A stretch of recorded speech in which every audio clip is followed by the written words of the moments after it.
Italy.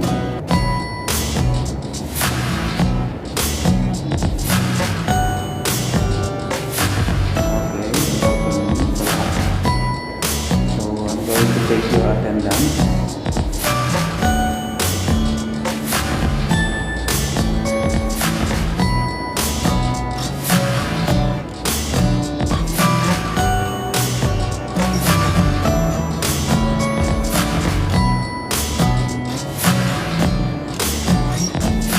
September 11 na pala ngayon, no?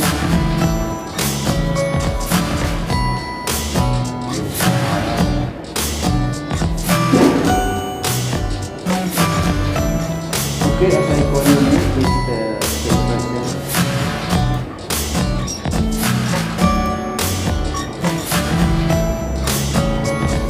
Avion.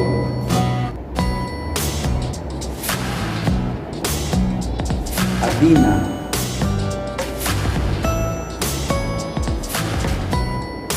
Andina.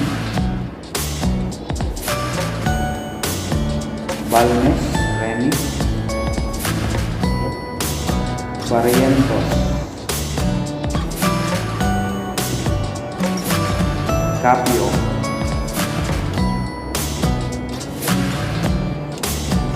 Catapia.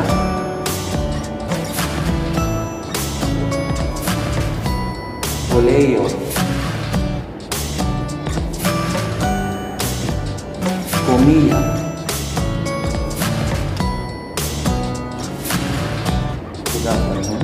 Consumo. Cueto.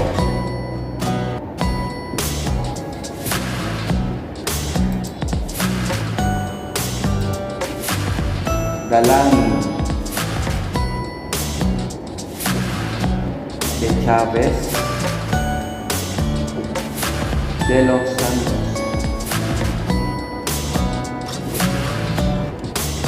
Delgado.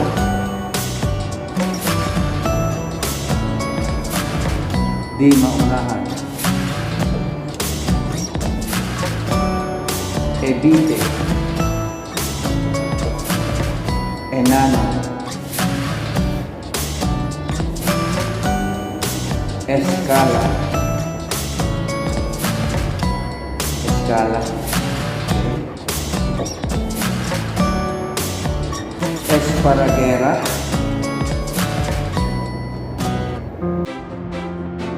Estrelianis.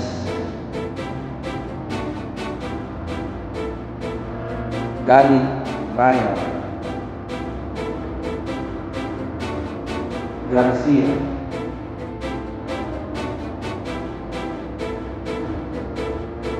Hernandez, Mira. Ilagan, Herves. Insoli.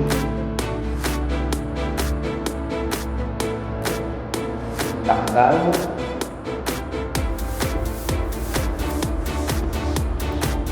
Laserna.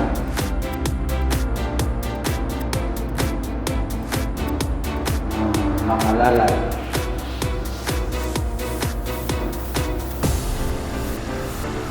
Magbohos. Magbohos.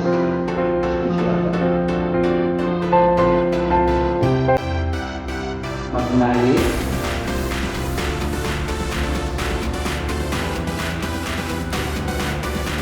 Magsino.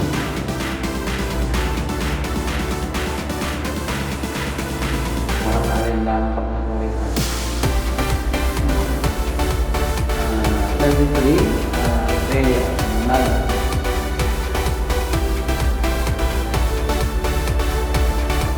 Mercado, Asmi.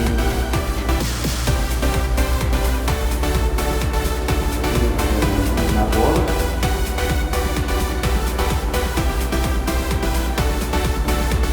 Popino.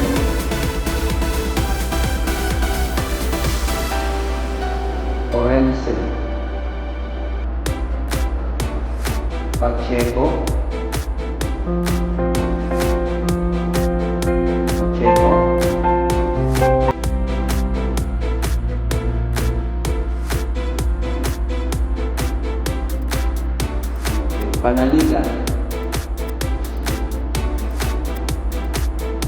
Panopio,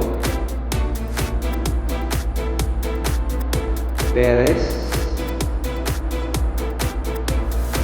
Rosales,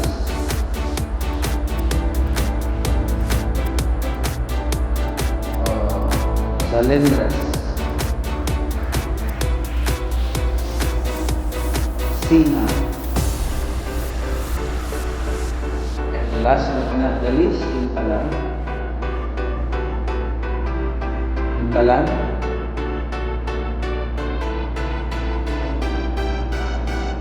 so mag-focus, nawawala. Okay? Thank you for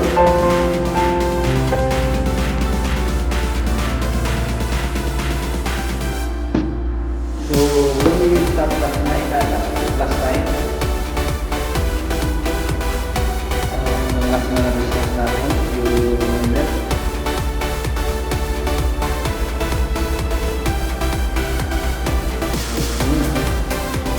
Anong nagsabi natin?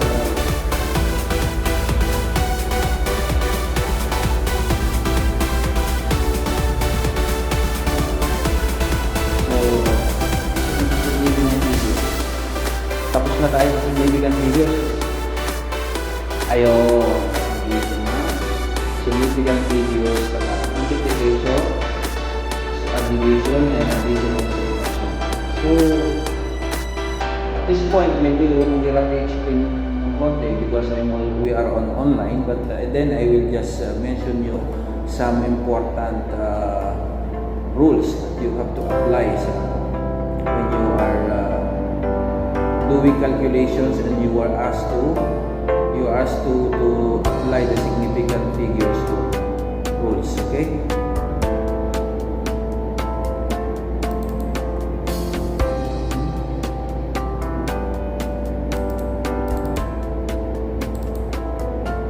Okay. Significant figures tayo.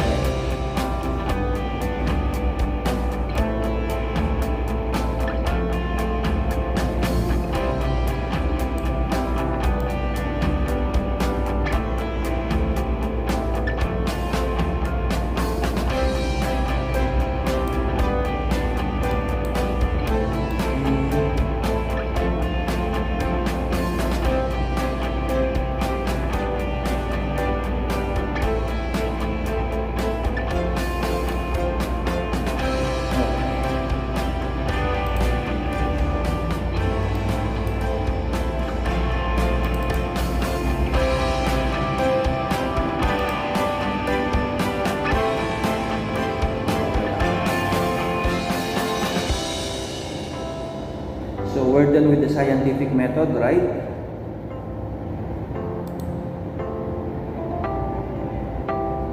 Happy? What do you mean by happy?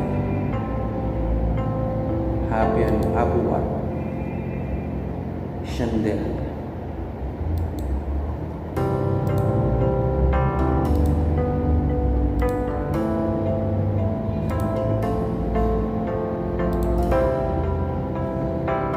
Okay, so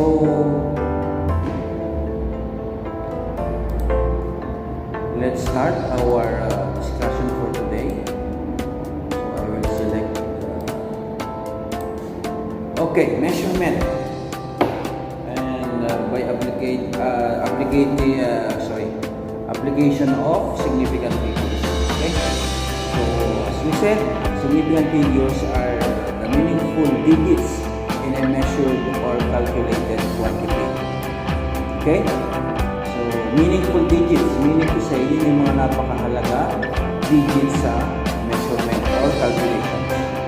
May mga numbers kasi sa text pwede naman hindi significant. However, you have to follow some rules and guidelines for using significant figures.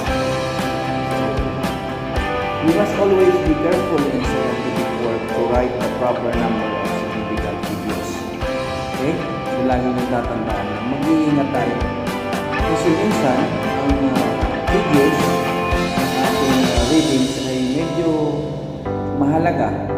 Especially when we are dealing with highly quantitative purpose of calculations. Okay? Hindi porket nakuha natin ng tama yung ating solution or calculations, tama na yung sagot natin. There are certain instances or particular instances that we need to abide with the significant figures rules. Because in this manner, we are going to maximize the number or the results that we are going to present or going to report. Kasi minsan yung significant figures, konting-konti lang naman ang diferensya kasi alam mo naman sa calculations or sa readings ng mga experiments, minsan halos dikit-dikit na siya. So we have to apply the exact significant figures. Okay? So doon lang nagkakatalo minsan sa dulo, yung last 2 decimal places. Okay? So really, it is important for you to understand kung kailan ba natin i-drop or hindi i-drop ang certain, particular numbers. So here is the number one rule. Any digit that is not zero. By the way, are you seeing my presentation? Nakikita niyo ba? Okay. So any digit that is not zero is significant. And all non-zero digits are significant.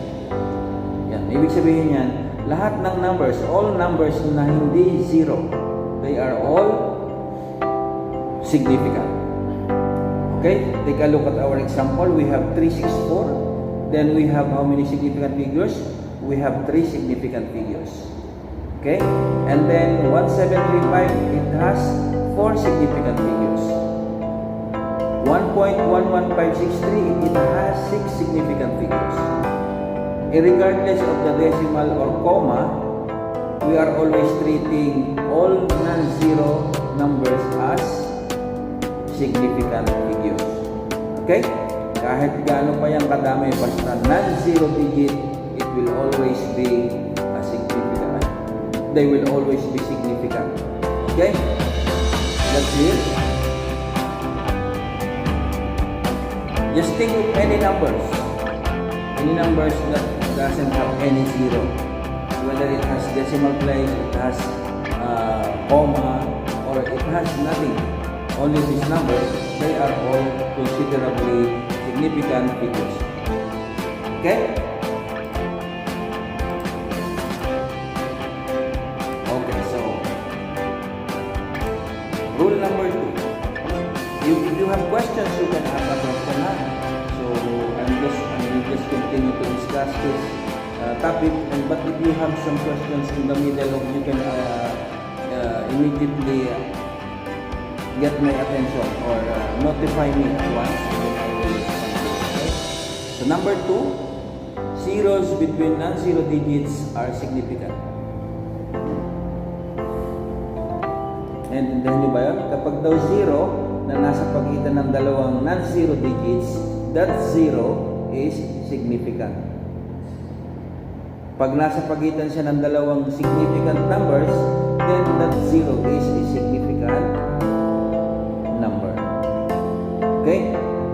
And then, example, 606. Sa pagitan ng 0, 606. Significant figure yun. Hindi nyo siya bibilangin ng 2 kasi mali na yun. 1,070,305 has how many? 7 significant figures. So there are 3 zeros incorporated with this number, but you take a look at it, there's just small numbers, and they are really significant because they are in between of 4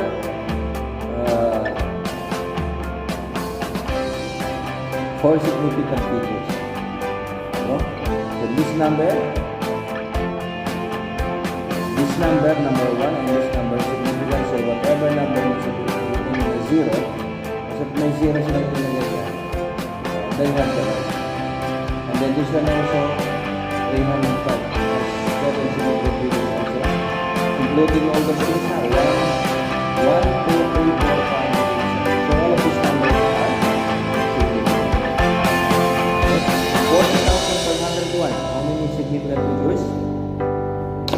many significant figures? Hello, class. How many significant figures now? 40,500. Okay, fine. Okay, alam kong kita nyo, but I just want to hear your voice, ano? So that you are, I feel that you are participating. So zeros to the left of the first non-zero digit are not significant.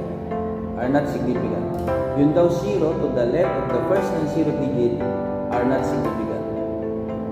These zeros gives you only the position of the decimal. So ano ba yung tinatawag na zeros to the left of the first non-zero digit are not significant? Ano bang number ang pinag-uusapan natin dito? We are applying it to the